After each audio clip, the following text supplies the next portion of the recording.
Welcome to what is now basically a helipad, because the British Grand Prix is over, the helicopters are landing, the people with Otmar level of money are flying off in the best way possible. But we're about to review the 2026 controversial end to the British Grand Prix. So let's go downstairs where myself, Rob, and Otmar Szafnauer, two Formula 1 legends, in front of a live audience, bring you this week's episode of High Performance Racing, live from Silverstone. I wonder whether drinking beer while recording fuels the show. We're out to find out. It could be great. It could be a disaster. I normally welcome you two to High Performance Racing, but today I'm going to welcome the audience. Thousands of people who've turned up to watch our recording. Good evening, everyone. Woo! Give us a louder cheer than that, because we're in a soundproof studio. Can you hear that? No, I can't hear fuck all. No, I could hear it. We could, and we're very pleased you're all here with us. Look, welcome. For the first time ever, we record a High Performance Racing show. Not in our studio in central London, but we do it here at Silverstone after a hot and brilliant British Grand Prix. Cheers, guys. Let's just raise a quick glass to Charles Leclerc, the winner of the British Grand Prix. To Charles and Ferrari. As you two predicted. Yeah. Did we? Oh, no, you didn't. Cheers. Oh, hang on. Never do. Otmar, who did you predict? Let's see. George. Oh, again. Much closer to winning than what you predicted. Yeah, for the 8th time this season. You know, at least George actually finally got some luck today. I mean, we had George getting the luck that everyone thinks he hasn't had, and we had Kimi not getting the luck that everyone feels has been his calling card this season. Yeah, but George got the luck because he didn't pit under the safety car, because they knew the FIA were going to knee-jerk from what they did in Abu Dhabi. Hold on, you think Mercedes knew during Mercedes the safety car knew. period? Well, why didn't Ferrari know? Because they pitted Lewis and Charles. Yeah, because they weren't the recipients of what happened in Abu Dhabi that year. You don't think they're making decisions now based on what happened 5 years ago? No, but they're making decisions based on their learnings, and they were right. They were right. The FIA didn't restart that race. Had they restarted it, and guess what? George would have been overtaken by Lewis because he was on newer tires. I think George was on 21 lap old hards. And Lewis had new softs. I hope people are watching this on YouTube as well as just listening, because you are leaning right into that mic like some sort of rapper. Say again? Why are you leaning so hard into the mic? What? Because we got an audience, and look, they're struggling to hear us. Can you hear me? See, you know why they can hear me? Because I'm leaning into the mic. Yeah. Now can you hear me? No. Look, see, no. They all said no. Oh, okay. They can. They're just doing it for effect. They can hear you. They just want me to lean into the mic. Like he's like can't actually see you because he's like this. Playing the game. Can we just say a big thanks, by the way, to the Pop-Up Hotel who've allowed us to record our podcast here. Wonderful. In their lovely surroundings. Also, massive thanks to Optima One who've allowed us to use their beautiful studio. This is like a studio on the back of a truck. I mean, as an engineer, you must love this. In many ways, it's better than the studio we recorded in London. We don't have those silly chairs that give me a double chin. Well, it's definitely the chairs that give you a double chin. Yeah, look, no more double chin. That's true. Just the one chin. Okay. So we're going to review what happened at the British Grand Prix. We're going to be talking about luck. We'll be talking about strategy calls. We'll be talking about what this race means for Charles Leclerc. Please hit like, please hit follow, please hit subscribe. Please keep your nominations coming in as well for Bullshit Corner. We're going to be talking about Bullshit Corner in a minute, and we've got a couple of people outside who've nominated a Bullshit Corner idea for us, which I think we might be using, and we'll talk about that in the not too distant future. But let's just go to what Otmar said a minute ago about Mercedes taking their knowledge from 2021 to not pit George Russell under the safety car at the end of the British Grand Prix, which meant that George got second place. Do you think that there's merit in that thought from Otmar, Rob? Was it strategic or was it luck? No, I think that Otmar may have been on the Heineken before he got to the podcast. No, I'm drinking the Heineken in the podcast. So I reckon that it was a gamble. Of course, it was a gamble because they wanted to. Everybody was going to pit because you got to pit because you got to get the soft tire on the car because they know it's going to be a 2-3 lap sprint to the end. George, by not pitting, takes a gamble that if he doesn't pit, he makes the places up that he did.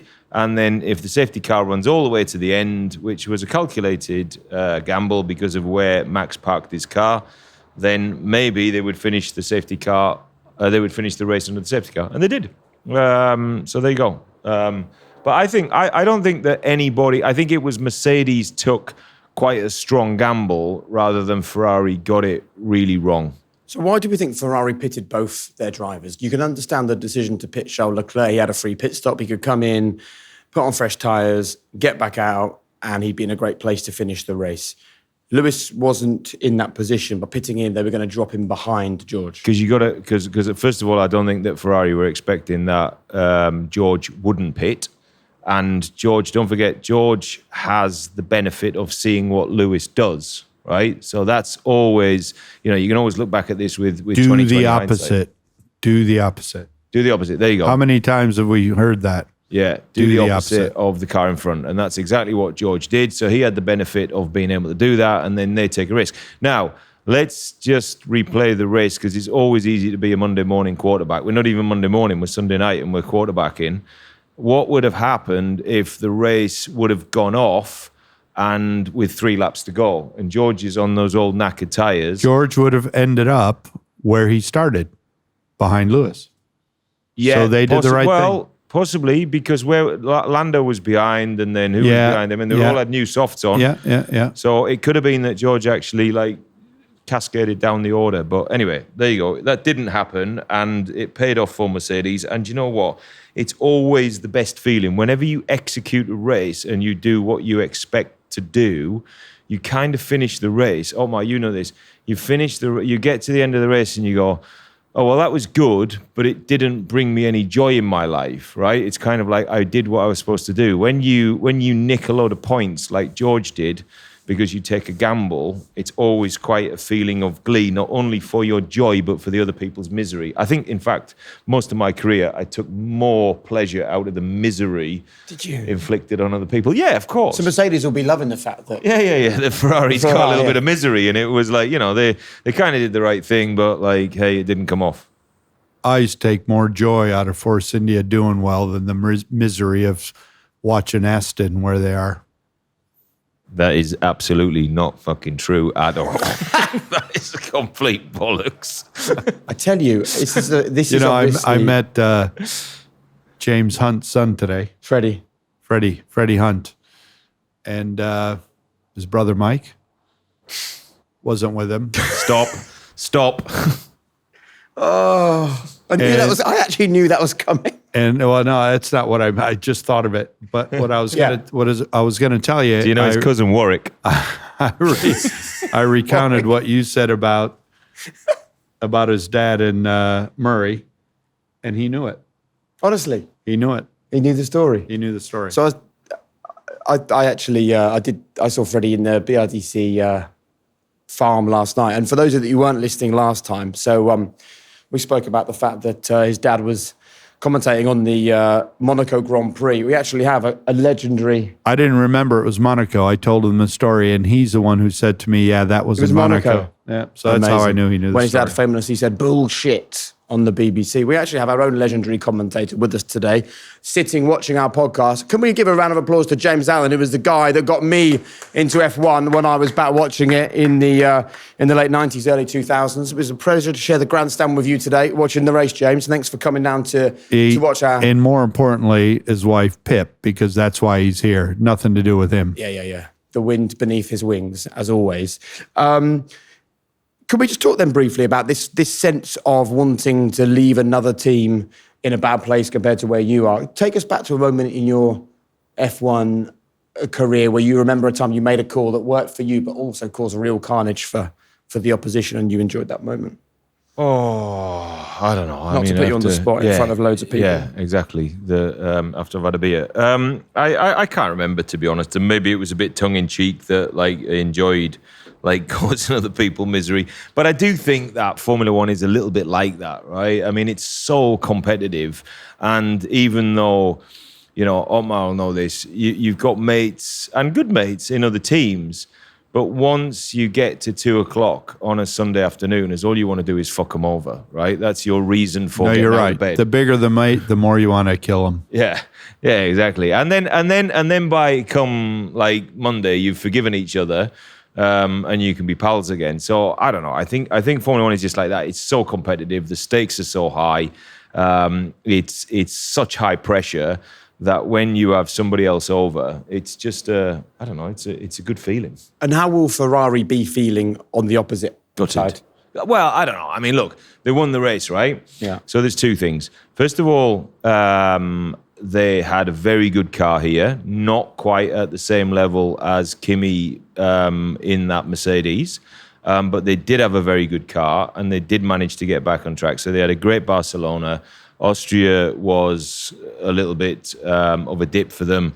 Then they came back with what was a very good car here. Able to challenge right at the very front, which was great. Charles was, I have to say, hats off to Charles, because we haven't said it yet, but he was in a class of his own today. He did very, very well. And he was Bounce back. Bounce back. Definite bounce back. He was better than Lewis. There's no doubt about that. He was quicker than Lewis, like yesterday afternoon and today. So they're not going to be too upset. They're going to be upset because they want it to be 1-2.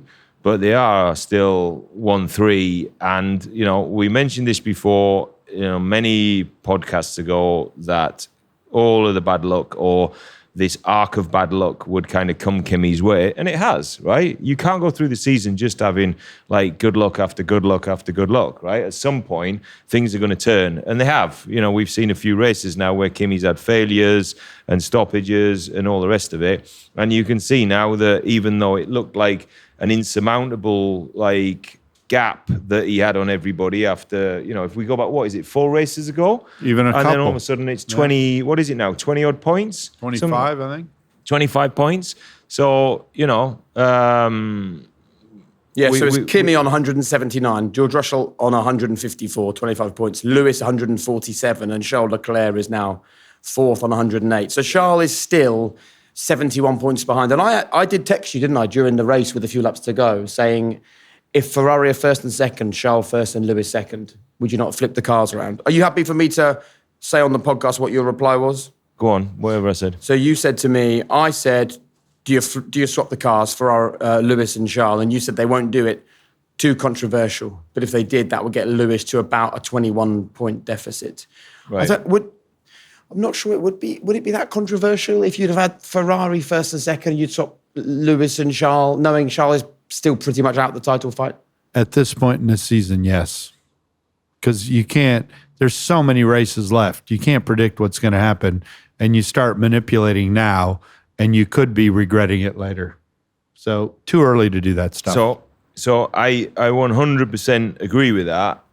However, I am going to go against my own gut feeling on this, or my own sense of logic, not gut feeling, my own sense of logic, and say, I actually think that doing something as extreme as that is the only chance Ferrari have of winning this World Championship. I think that if they kind of play drivers. Drivers. So if they play the game of trying to outpace Mercedes in car terms, and then they play the game of allowing the drivers to race each other with such a big gap between Lewis and Charles, I don't think that they've got the probability significantly diminishes for them to win the Drivers' World Championship. So I think that although it goes against my logic, Otmar's just said it, there's too many variables coming up, so why would you ever do it? But I think that is their one and only strategy that they've got of Lewis winning this World Championship. And you know what? And the contrary argument to that is have a couple more Leclerc wins, and before you know it, you're thinking, man, we should have never swapped them. No, because of course. Leclerc is our best chance of winning, and that's the reason you don't. So you wouldn't do it. You're right. You absolutely would not do it. It's too controversial. But I think that with the points between Lewis and Charles, and don't forget, and Lewis and Kimi, which is the important one, without kind of engineering a situation where you get behind one driver, and this wouldn't be the first time Ferrari have done it, right? Ferrari have been doing this for years and years and years. Was in Lewis's car, would he not have been pushing the team to swap those cars in this position? Yep.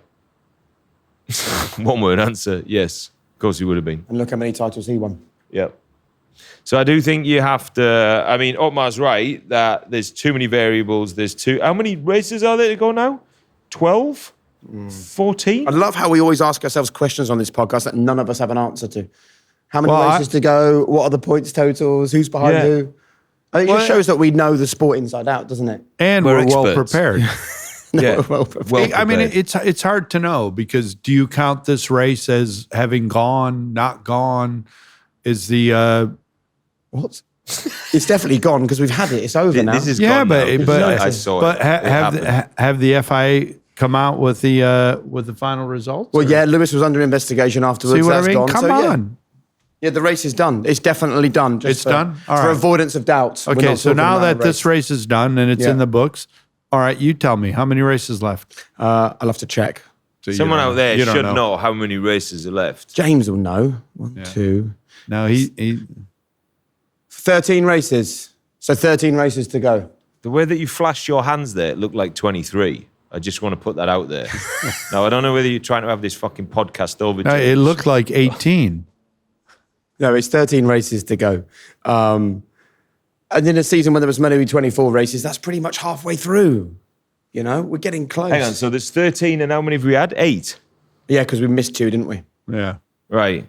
Let's do no more maths on this podcast because all 3 of us are not very good at maths. Can we talk about what Long this way to race go. Wait a stands minute. for? Go on. I think 2 Actually, yeah. I forgot that. You are actually quite good at are maths. okay at maths. You're also pretty good at maths. So. I got a D for GCSE maths. Well, what did you get in the other ones? Oh, that was the A levels, Yeah. ENU. Yeah, that was a What was it? An Enu. Enu boy. The Enu boy. Enu boy, So yeah. you got an E in English, Yeah. which bearing in mind is the main thing that you have to Yes. use in your day-to-day, like to make money. Yeah, So and you got an N- E in that. An N for psychology. What's an N? N's between. N is nearly an E. N is, Near- N is, oh, it's nearly a pass. E Yeah, being a in pass. psychology, you don't really. Oh no, No, you I do love need it. that because A of little your bit. high performance. Thank you. Yeah. In inverted commas. And then a U for A-level politics, which in Formula One was always handy. I love it. Yeah. So if you had done maths as an A level, it would have been an UNU, a UNU. Yes, it would. It would definitely have been an UNU. We're going to talk very briefly about marginal gains. I mean, it gets spoken a lot about when people discuss Formula One. Was it really that important? Was it all that? Formula One invented marginal gains. As Formula One became more professional, the gains became smaller and smaller. You know, we would put parts on the car that are worth 1-2 milliseconds. Everybody knows that there is no magic bullet in Formula One. It's all about marginal gains. You have to look everywhere. To get weight out of the car, it was all a little bit here, a little bit there, a little bit there. Formula One, all about it, just like AG1. I love that. This is a core supplement blend with vitamins, minerals, good bacteria, and whole food sourced ingredients. So you take 1 scoop every single day with water, as that man has done for the last couple of years. I mean, I like to take mine straight after a coffee. You mix yours with almond milk, you said? Yes, half water, half almond milk, and then take it for about an hour from about 6:30 on the morning. You got to get on this when life is busy. I'm telling you, I'm going to put it in my morning smoothies. There I'm you going to NutriBullet it right in there. Love it. Once you're on that, you'll be a lot of finishes on podiums. To try it for yourself, just go to drinkag1.com/HP Racing. You'll pay £59 instead of £79 for your first month, plus a welcome kit and 5 travel packs. Travel packs are helpful. Very helpful. And this July, AG1 have also thrown in a free omega-3 supplement exclusively for our listeners. And by the way, if it's not for you, they will refund you your first order in full within 30 days, so risk-free. Can we talk then a little bit about Charles Leclerc? This is his first race win since 2024. I mean, this is a guy that needed this win so badly. Yes, he inherited it, right, in a kind of a strange way. Doesn't matter. The others didn't misfortune. inherit it, so you got to give it to them. How important, and you've both been with drivers that have been to these lean spells, how important do you think it is for him and his confidence and the rest of his season that he gets this? And you both said, if he wins another couple of races, we might be saying he's the guy for the title, but he's won 1 race. Yeah, in and it a was couple of handed to him, seasons. like you said. Yeah. Had it not been handed to him, I think it would have been even more important for his confidence. He will know in the back of his mind, Kimi should have won that race. However, he'll be thinking, at least I beat my teammate. Yep.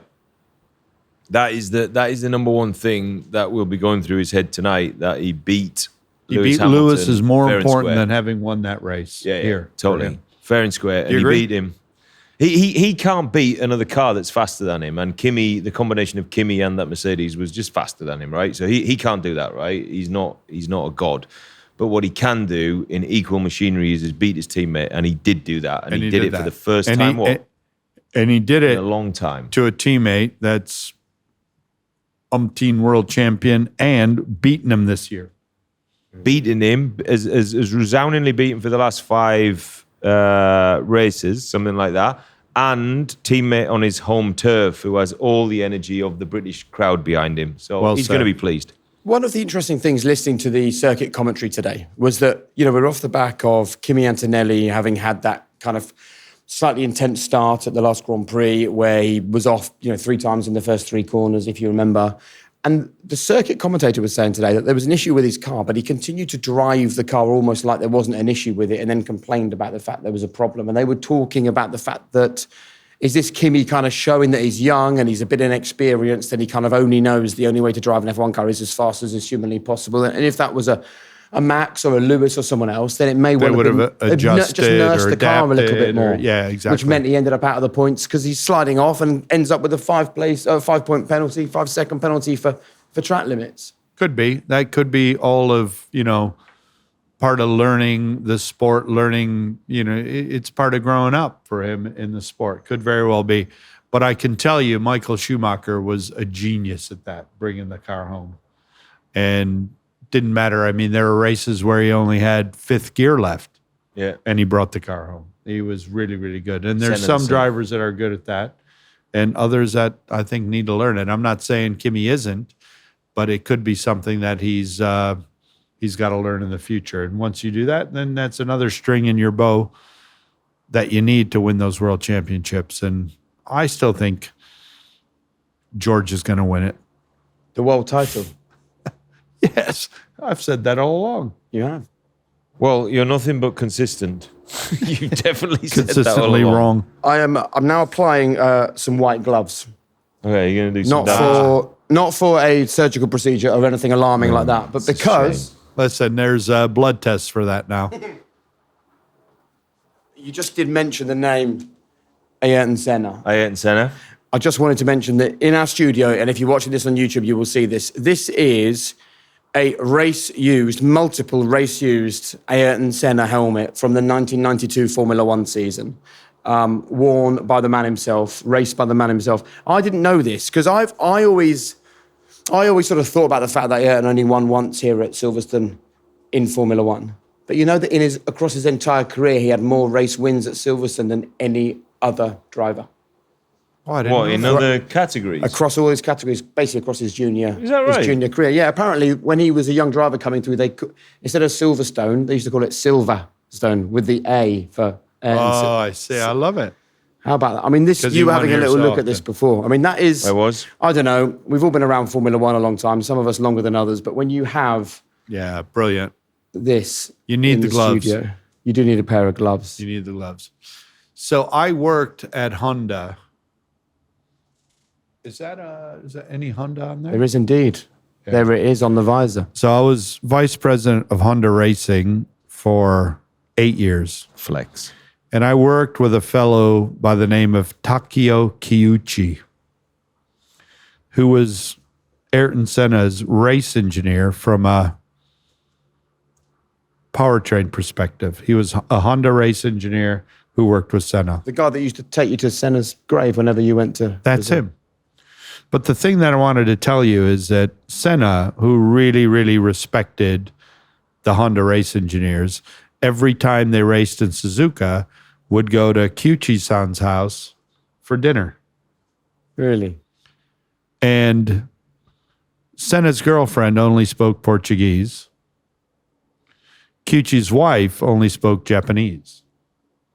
So for the two girls or two ladies to communicate, Senna's girlfriend would say something in Portuguese to Senna, who would then translate it into English to Kyuchi-san, and Kyuchi-san would then translate it into Japanese to his wife.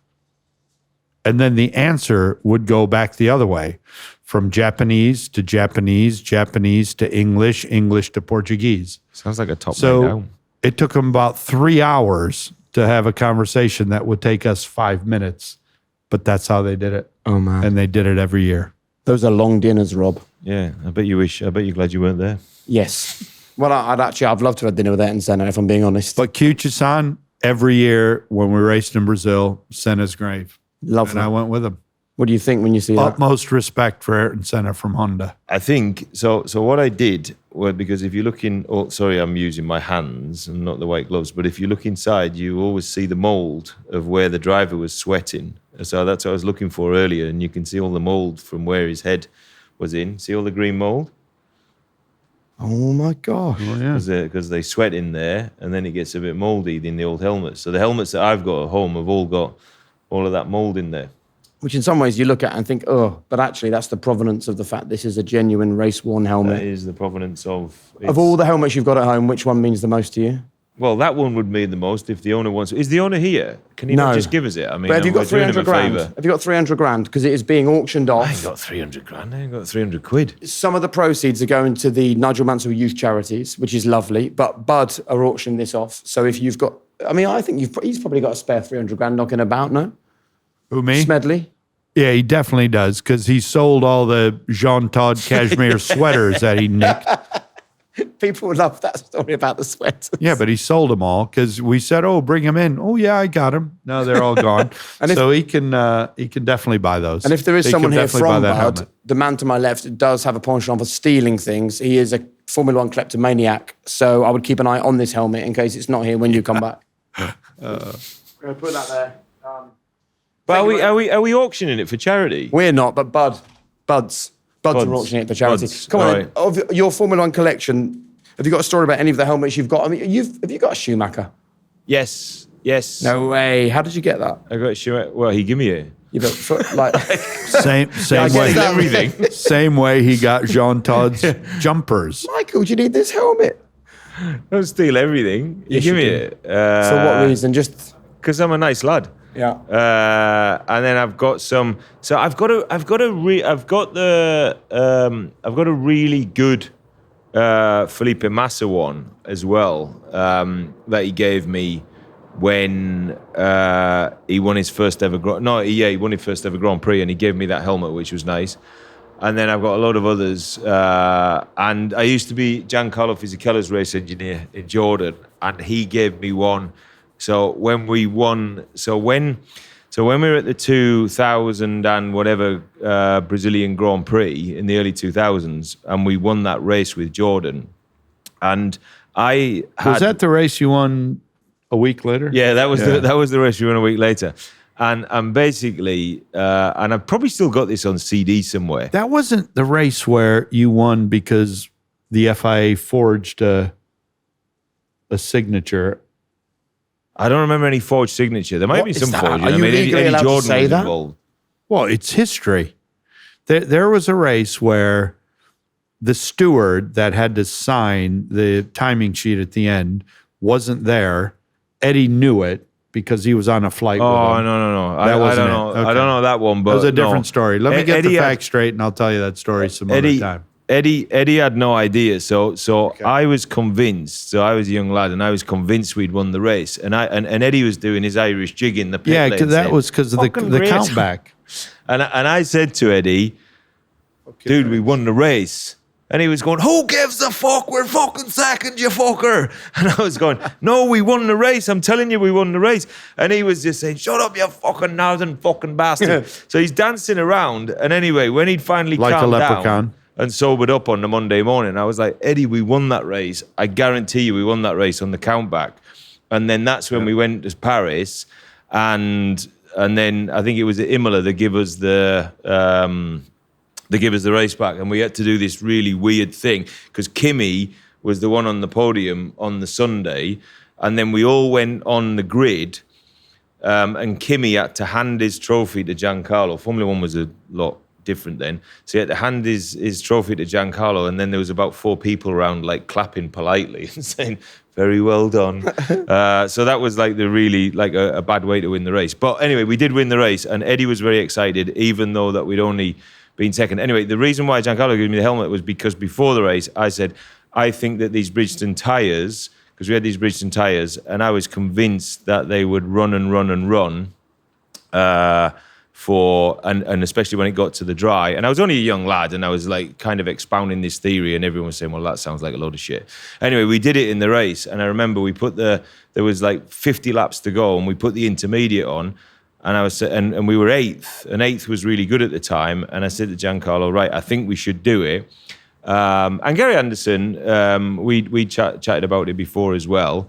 And then, and Giancarlo came back, and he kept saying, no, but we're eighth, so we should stay out because we've got a point. And I was saying, yeah, but I think if we put this on and things have to fall our way, which they did, we can win the race. This is the right time to do it. And the phrase he used was, okay, I will do it. But if it's not like you say, we are fucked, okay?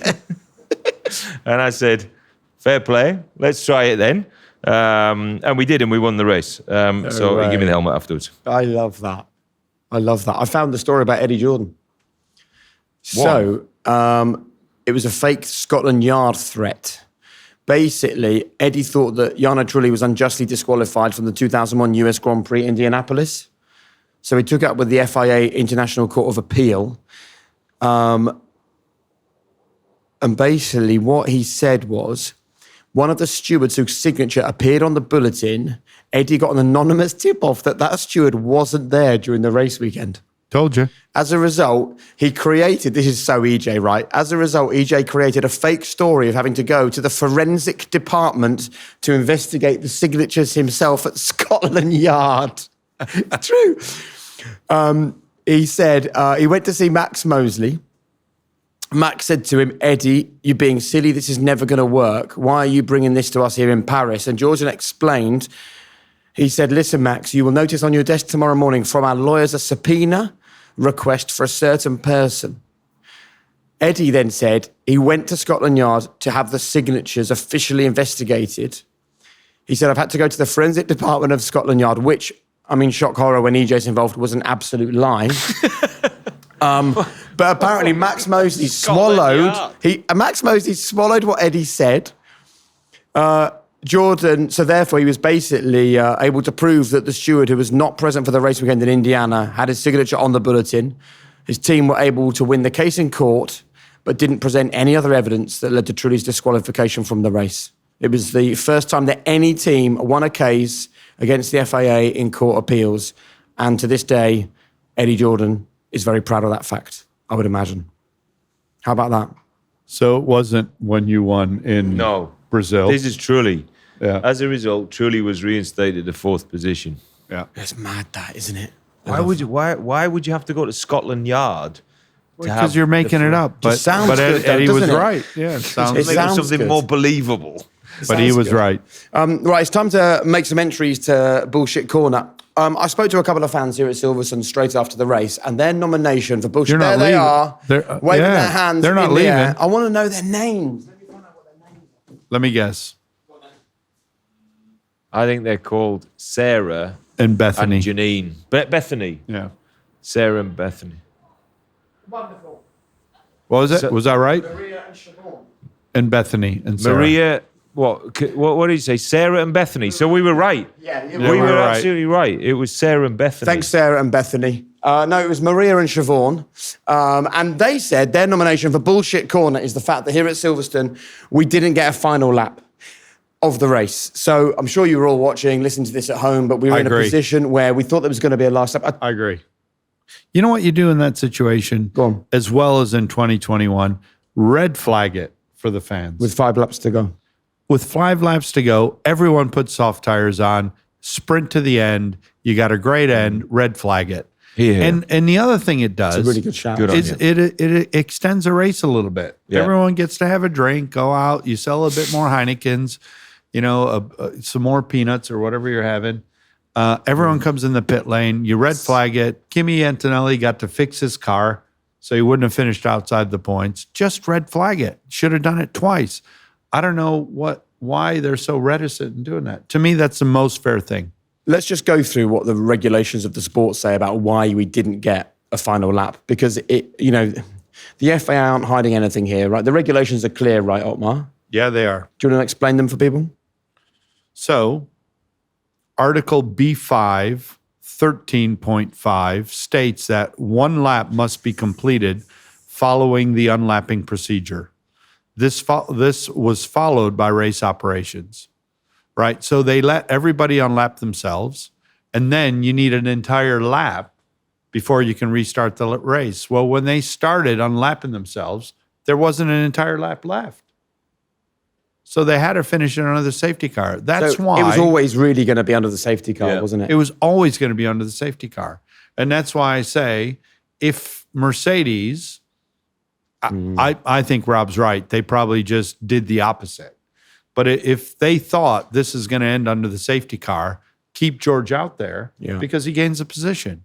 But if you think red flag, you don't even have to think red flag. If they red flag it, one, you get more laps because you're not doing a bunch of laps under the safety car. And two, everyone gets to put soft tires on, and then you have a sprint to the end. Yeah. For me, from a show perspective, that's what you do. It's a mega shout. And in fact, if we were still in the F1 commission or team principals commission or whatever, We would tell them. yeah, we could go and do exactly that. I think that's right. I think I'm going to tell them anyway. I think that, well, we can tell them, but I mean, it's whether or not it means anything now. But I think that is a mega shout. I think you should get to a certain point and not rob the fans. Get to a certain point where there's a safety car.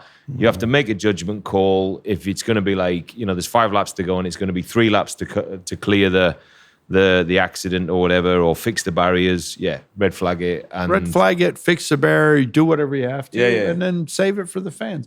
good And not to mention, it's a little bit more fair as well. Do you know what I love about working with you, Otmar? Nothing. Loads of things. Is that I saw Otmar outside and I said, what happened at the final lap? I thought it was a nonsense, man. I thought they were going to get the race going again. He goes, I don't know. Let me just call the FIA. Let me just call the FIA. I did call the FIA. I talked to Nicholas, and I thought what Nicholas told me was the reason that they did it. And for sure, the FIA followed the current rules. But it is in their, not their gift, but they have the option to red flag it. They could have easily red flagged that race. And, when I told him that, he said, red flag it for that? I said, no, red flag it for the fans. Yeah. And if you red flag it for the fans, you're doing nothing that contravenes the rules. So there is a point where if you want to make it exciting at the end and you want to follow the rules, which you should, unlike in 2021, red flag it. And you two get to go to a lot of races each year. I don't. And by the way, congratulations on a couple of podiums this weekend for Van Rafa Amersfoort. Villagomez. Well done. Big shout Well out. He was brilliant today. Started 8th in the feature race in F2, finished 2nd.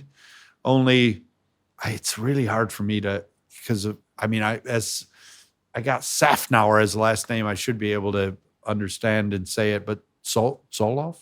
Solov, yeah. Nikola Solov. Nikola Solov won it. He was quicker, even in the middle stint. But Rafa went from 8th to 2nd, came out after his pit stop in 7th on better tires. He was on soft. Everyone else was on hard, overtook 6 people. Love that. He was really good today. You'll be able to say the name Solov next season because I think there's an extremely strong chance he'll be in a racing bull car next season. But the reason why I mentioned me not being at the races often is that this is the first Grand Prix So who's I've leaving been to. Racing Bulls if Solov is coming in? Apparently Liam Lawson, but he's driving really well. It'd be a nonsense. Yeah, and can Lawson go back to F2? No. Oh, I went from Formula 1 to F2. Yeah. Why can't he? Not every. Yeah, that's reserved only for special people. What do you mean by special? You. Thank You, yeah. It's the first race I've been to, and I'll give you, and you guys were obviously here as well, so you all have felt this. It was actually a brilliant Grand Prix. I think it's a Grand Prix for the ages. There was loads of stuff going on. You've got, Kimi's car breaking down. You've got Lewis battling. That wonderful moment where you had Lewis and George Russell and Max Verstappen, the three of them, lap after lap after lap, battling against each other. It was brilliant. And then we get this safety car at the end, and I was up in the BRDC clubhouse. So you got the huge grandstand on the outside of the corner there. And when they said safety car is coming in this lap, and it came up on the big screen, You were excited.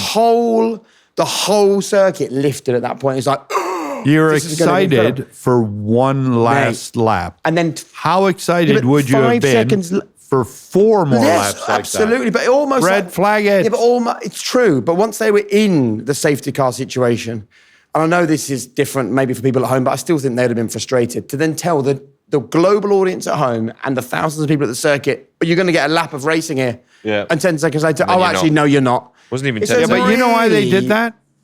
They did it to piss off Mercedes, thinking, shit, we screwed up keeping George out. Do you think?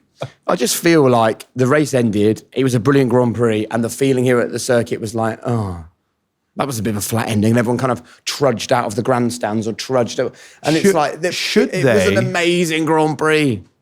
Should they give 50% of the money back for every Grand Prix where it finishes under a safety car? No. I don't know. They would have no money. Please keep your nominations No, they'd coming get in half the for money. I would. Bullshit Corner. We love hearing from you. This show without you. I agree with that. What? Keep your nominations coming in. No, I agree with Yourself, Bethany and what was her name? Esmeralda. saying Yeah. that ending in Bullshit Corner. Yeah. I totally agree. So, yeah, okay. So the ending to the 2026 British Grand Prix belongs in Bullshit Corner. By the way, while you two have been like fucking droning on about something, which I've kind of whited out a bit about, Bethany and Marie left. Yeah, they did. They got on the bus and fucked off. So they obviously weren't that impressed. So I always think that's when you know one of your first ever live Formula One podcast is just going really well, when people get up and leave halfway through and just like, don't you think? Well, yeah, but This is this is the first time we've had a live audience. And It's great for the ego, though. It has dwindled a bit. yeah, we started off with about 8 people and we're now down to 3. And all 3 of our wives are here. So, Do they dwindle down or whittle down? both. Okay, good. Both. I'm still getting to grips with the English language. Yeah. It's a challenge. It is a challenge. Dwindle. I think they It dwindle, is. right? You can whittle them down, or they So dwindle hold on then. of their own So accord. does the audience itself So just here's dwindles, but we would whittle it down? Here's a host who got an E in Yeah. English, Yeah. trying to tell me the difference between whittle and dwindle. What is the difference? I don't know. You got the E in English. I think the difference between whittle and dwindle is it whittles itself, and if it and we dwindle it. No. You whittle, it dwindles. Yeah, I think that's right. I think the audience is dwindling. not bad for an American. Literally, It is like, now. by the minute. Like, look at them; they just want to fuck off, and I'm not surprised. I know it, I wouldn't James. be, Any minute now, Don't my you wife's worry. going to I look at think me and these are tap her people watch. that are being paid. Yeah, that's how it's classic. English I is can my see my second wife language. doing That's why I know it so Come well. on, guys, get the The fuck primary off. difference is that whittle implies an active, deliberate effort to reduce something bit by bit. Yeah, there you go. While dwindle So- refers to a natural or passive shrinking or fading process. This is definitely a Exactly dwindle. right. I think both are happening. Exactly. Jake is whittling the audience, And you're dwindling the audience. we're dwindling it. And the audience is dwindling itself. Another nomination for Bullshit Corner. And again, this is nothing without you nominating them, so please do. The constant over-the-top changing of car liveries has been mentioned 4 or 5 times. Special liveries, special merch, special helmets. Disney Leffe, L-E-F-F-E, nominated that. This weekend, obviously, it's McLaren. I have to say, it was weird. And Mercedes. Yeah, but it wasn't so different, though. Like, McLaren have gone from that papaya to a white car. It was a weird decision. Did you see the Mercedes team kit? No. Bright blue. I walked into the Mercedes motorhome, and do you remember last time they all wore lederhosen in Germany? Yes. Yep. They had a complete disaster of a They weekend. did. Yeah.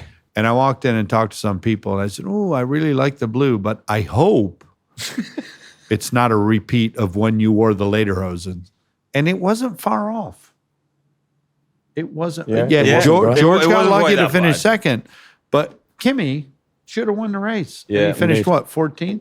It wasn't quite as bad as the later. I Hosen, right? think, yeah, exactly, because it wasn't though far removed from the lederhosen. Audi's Just keep it 77 the same. says if Rob and Otmar could nominate any corner on the current Formula One calendar to be thrown into Bullshit Corner, which corner would they like to nominate? flat out corners, because they're not corners, and you just like when you're an engineer and you're looking at the map and you go, oh, well, what was it like in turn 2, and then you have to say, oh, what was it like in turn 6, because turns 3, 4, and 5 are not corners; they're flat. Yeah. So I would Sounds like you guys have interesting conversations. We do have interesting conversations. I would force all of the circuit owners to make a straight line between actual corners. And if they couldn't do that, I would say to them, I'm sorry, but you have no place on the Formula One calendar. Get out of my office if I was Stefano Domenicali. I probably wouldn't be that extreme in my thinking. I like the idea. I don't know. Maybe I would be. Maybe I would be like that. But I like the idea. I mean, we got to see. So yeah. Okay. So any corner just remove it as a corner. You don't call it a corner anymore. What would you? But then the race engineers, they always want to call like a kink in the map a corner. Yeah. What would you go for, Otmar? I can't think of one. I totally agree with Rob. That's absolutely right. But I can't think of a real corner. I would say what's a bad corner? That's bullshit. Oh, I'd tell you Eau Rouge. I like Eau Rouge. Yeah, but it's too easy now. But have you ever stood at the bottom of Eau Rouge and stuck your head out? It's unbelievable. Yeah, and you need that. You need that.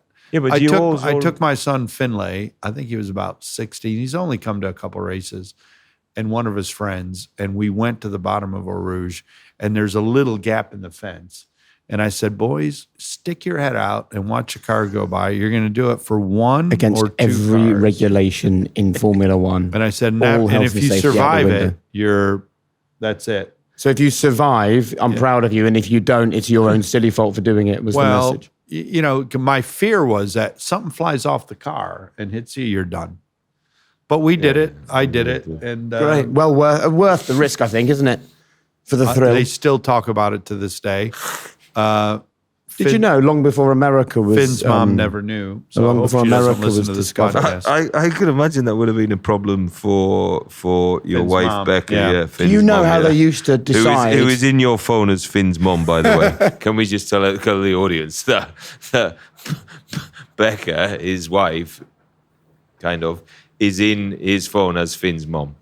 You know, I wanted it, and I didn't manage it. And in some ways it's great, but I wanted to give each one of my children the best gift that they've ever had. And that was to give them each their own mother.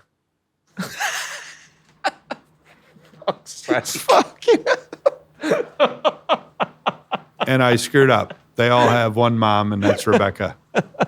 But that was my objective, and I didn't achieve it. But anyway, in some ways it's great. In many ways. Hi, Rebecca. Hope you're enjoying this week's episode of High Performance Race. So, moving on. It's a good nomination, isn't it, for Bullshit Corner, Otmar's Love Life? It's not. Yeah, it's not. It didn't quite work out how he was Otmar's planning. requirement to father kids with multiple women goes into Bullshit Corner. Yeah, totally screwed up. Wow. All three of them, Rebecca, wonderful mom. This is one of those moments where we get a text from Otmar tonight going, that bit about wanting to have multiple women father my children, can you take that out the episode? I didn't say that. It's just selfish. Yeah, they got to share. Selfish of Becca. Mother all of your children. Why have we got another one? Jesus, Becca. Thank you very much for your Bullshit Corner nominations. We've almost come to the end of today's show. Please do keep on liking, subscribing, sharing this episode with various people. We can't wrap up, though, without some dad jokes. Oh, man. It's actually depressing that you two have had such great Formula One careers. I had a very average one. And all people have spoken to me about today here at Silverstone is, I love the dad jokes on your podcast. Where are you going, Robert? He's just left. He needs to get a dad joke. Oh, my God. Shall I start then? Yeah. What do you call a woman who sets fire to lots of bills?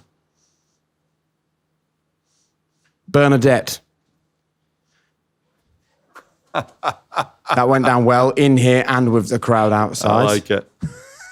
Do you get it, Bernadette? Say again, what? Because I was looking at my diary for tomorrow because I just wanted to make sure I was ahead of everything I needed to do. Let's just imagine we haven't said this already. Hey, what do you call a woman who sets fire to lots of bills? Bernadette. Oh, you knew it already. Heard it. You'd already heard that one, so that's fine. Otmar? I heard the Bernadette bit. So this is, not a drawn out story like I always tell. And, Hallelujah. this is very quick. How do you make an artichoke? Don't know, how do you make an artichoke? You strangle it. No. I'm going to have my spine removed next week. Did you know this? No. Yeah. Did you not have my spine removed next week? Really? Yeah, it's only holding me back. So talking about hospitals Yeah. and medical stuff. Who was talking about hospitals and medical stuff? You were just talking about it because you said something about backs and spines and stuff. Yeah. So that kind of moved me on. So on Friday, I was supposed to come to the, actually on Thursday, I came to the Grand Prix and then I did something for free for Right Formula for James Allen, who's sat outside here, brazen as you like, absolutely no fucking shame whatsoever after asking me to do it for free. Disgraceful. Anyway, I did it. And then I couldn't come on Friday. I was meant to come on Friday, but I had a medical emergency because I accidentally drank some invisible ink and I was sat in the waiting room waiting for the doctors to see me for about 8 hours.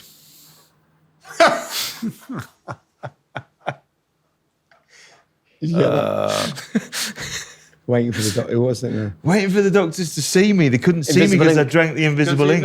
Yeah, for 8 hours. All right, yeah. So there you go. So my fellow podcast hosts get it. Amazing. I actually have a friend in hospital at the moment. Right. He bought a new cat and he got very viciously attacked by the cat.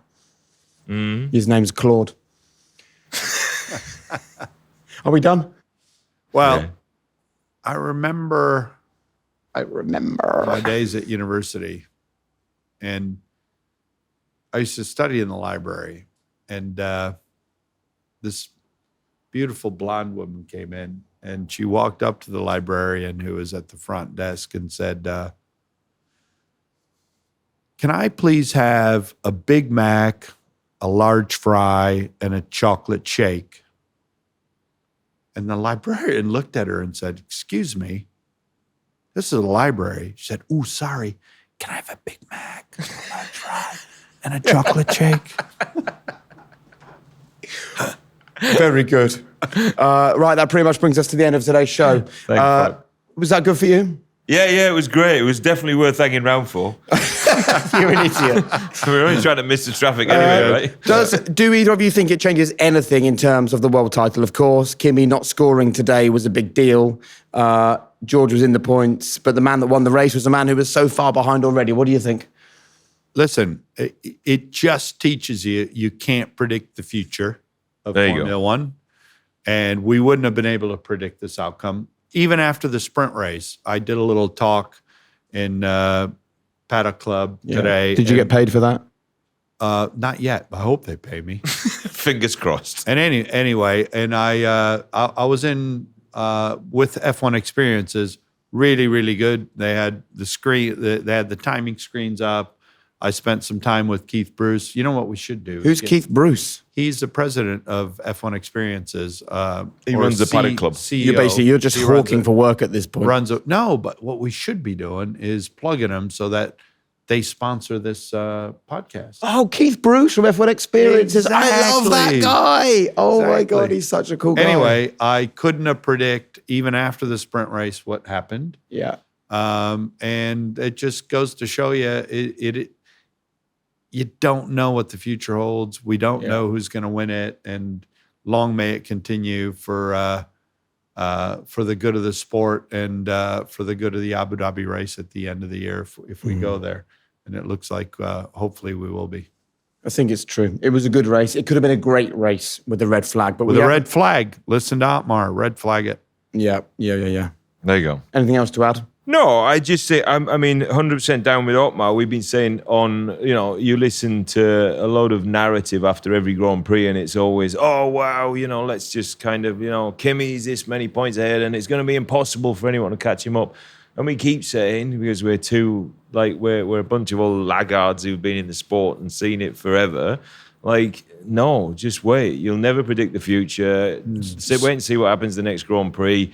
bad luck like swings and comes in, ebbs and flows, and there you go. Now we've got like a world championship back on between somebody drivers. pointed out to me today. I don't know if it's true or not because I didn't look it up, but I assume Just repeat it anyway. Of course, but I got to repeat it with that caveat. I don't know if it's true because it might be illegal. That last year at Silverstone, Verstappen was 103 points behind the leader. This year at Silverstone, Verstappen was 103 points behind the leader. There you go. I don't know what that means, but there you go. Means he's 103 points behind. Was. Yeah. Still is, isn't he? I don't know. Once again, we finish with some bad maths, which is a kind of running theme on this podcast. No, I don't. Yeah, he could very well be because neither one scored. Yeah. That's why he went to Cambridge for mathematics. And that's why he doesn't understand it, this one in the middle. This one in the middle. Gentlemen, He's thank you a bit very of a much moron. indeed. Thank you so much to the Pop-Up Hotel for letting us use the space. Thank you very much to Optima One for allowing us to use their amazing studio. It was fueled by some free beer as well, which I think is a positive. Yeah. I think it was a really good positive, and we really like Heineken, and we really like Carlin Black Label. We only like them So if any of them would ever like to sponsor if they're us, going to sponsor us. Yeah. And we're not going to say anything good about your If brand. they don't, but we'll we're just never drink lots of drinking it. them again. And thanks to the two people that are left watching as well outside. No, I joke. Yeah. There are Thanks some for people staying. left out there, and we really appreciate it. Thank you very much for supporting you. high performance racing. It's so nice of you all to turn up and do Hold on, this. we got to do the thing. Oh yeah, what's the thing? Hi. Oh yeah, okay. It's a job, innit? Yeah. I was literally going to do that. Please keep your likes, your subscribes coming in. The only way we can That's grow the a one. podcast like this is if you like and subscribe it. We would love you to continue to support high performance racing by sending in your nominations for Bullshit Corner. Keep your dad jokes coming in, and we'll see you next time for another episode of Hi. Performance. Racing. Racing. Racing. That's Oh. racing. It gets worse Perfect. every week. Thanks, everyone. That is a round of applause from an unimpressed live audience. I've heard them many times. Who won a... Can't wait. They only stayed here to miss the traffic. Thank you, everybody.